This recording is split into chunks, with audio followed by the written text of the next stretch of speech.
How does your film represent social groups? That's a great question. Now, one of the ways the film School represents social groups is providing an accurate representation of a typical high school friend group in the modern era.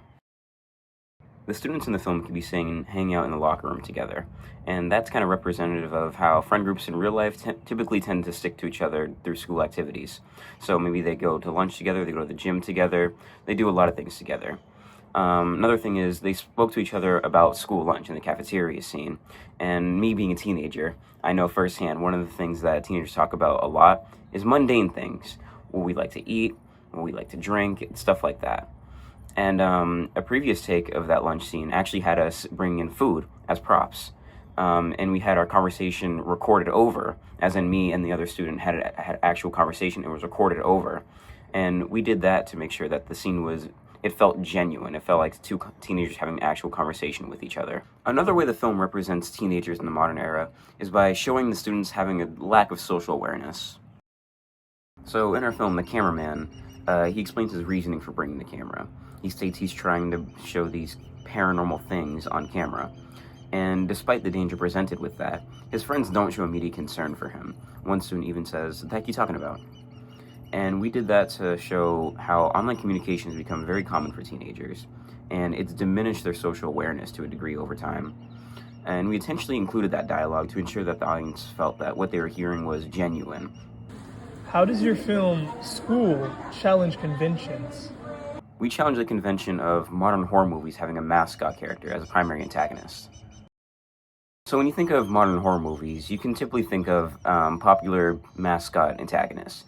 It has Pennywise, A Quiet Place has the Death Angels, Halloween has Michael Myers, Nightmare on Elm Street has Freddy Krueger, but in our film, the entire school building is the antagonist.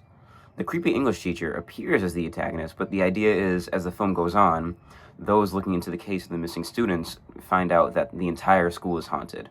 And we hint at the entire school being haunted with the camera glitches.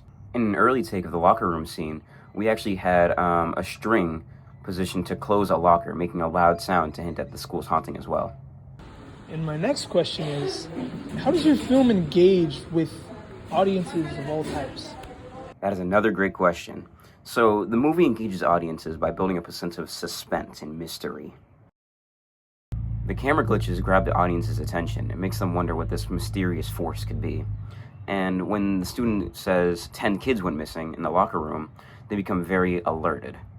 And the audience also wants to know how and why the two students go missing at the very end, as the newspaper shown is very ominous. If this film was a real movie, how would it be distributed? If this was a real movie, it would mostly be promoted using online advertising. We would use social media to get attention for our movie, as most people use social media as their means of use nowadays.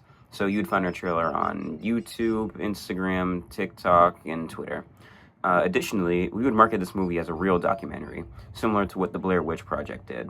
And for those that are unfamiliar, the Blair Witch Project advertised the movie as an actual documentary, as opposed to a fictional film. So we would do something like that just to build that anticipation and that mystery.